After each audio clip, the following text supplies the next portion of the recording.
నమస్తే. శ్రీ పరంజ్యోతి భగవతీ భగవాన్ వారి అద్భుతాన్ని చూద్దాం. తమిళనాడులోని తిరుప్పూరికి చెందిన వల్లియమ్మల్ గారి అనుభవం ఇది. కొంతకాలం క్రితం నా గర్భాశయంలో ఒక కణితి ఉన్నట్లు వైద్య పరీక్షలో నిర్ధారణ అయ్యింది. దీని కారణంగా నేను తీవ్రమైన రక్తస్రావము మరియు కడుపు నొప్పితో సతమతమయ్యాను. నేను వైద్యులను సంప్రదించినప్పుడు శస్త్రచికిత్స తప్పనిసరి అని వారు గట్టిగా సూచించారు. నా జీవితంలో ఈ క్లిష్ట దశలో ఉన్నప్పుడు నేమంలో జరిగిన శ్రీ పరంజ్యోతి భగవతీ భగవాన్ వారి పవిత్ర తిరుకల్యాణోత్సవంలో పాల్గొనే అదృష్టము నాకు కలిగింది. ఆ కళ్యాణోత్సవం సమయంలో శ్రీ అమ్మవారికి మంగళసూత్రాన్ని సమర్పించే అరుదైన భాగ్యం కూడా నాకు లభించింది.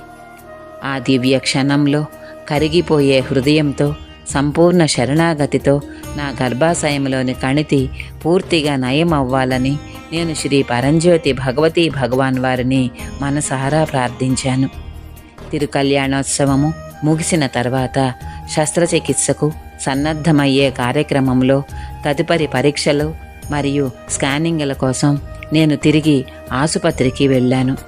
ఆ సమయంలో అది కేవలం ఒక సాధారణ నీటి బుడగ మాత్రమేనని, అది గణనీయంగా కుచించుకుపోయిందని, అందులోని కణాలు చనిపోయాయని వైద్యులు నాకు తెలియజేశారు.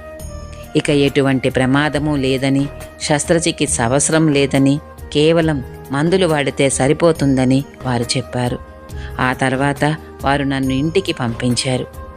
ఈ అద్భుత వార్త వినగానే శ్రీ పరంజ్యోతి భగవతీ భగవాన్ వారి అపారమైన కృప, కరుణ మరియు దివ్య రక్షణను తలంచుకుంటూ నా హృదయం కృతజ్ఞతతో పొంగిపోయింది. ఈ స్వస్థత కేవలం వారి దివ్య ఆశీస్సుల వలనే సాధ్యమైందని నేను దృఢంగా విశ్వసిస్తున్నాను. ఆరోగ్యము మరియు స్వస్థత అనే ఈ అద్భుత వరాన్ని నాకు ప్రసాదించిన శ్రీ పరంజ్యోతి భగవతీ భగవాన్ వారి దివ్య పాదపద్మాలకు నా ప్రేమపూర్వక నమస్కారాలను సమర్పిస్తున్నాను.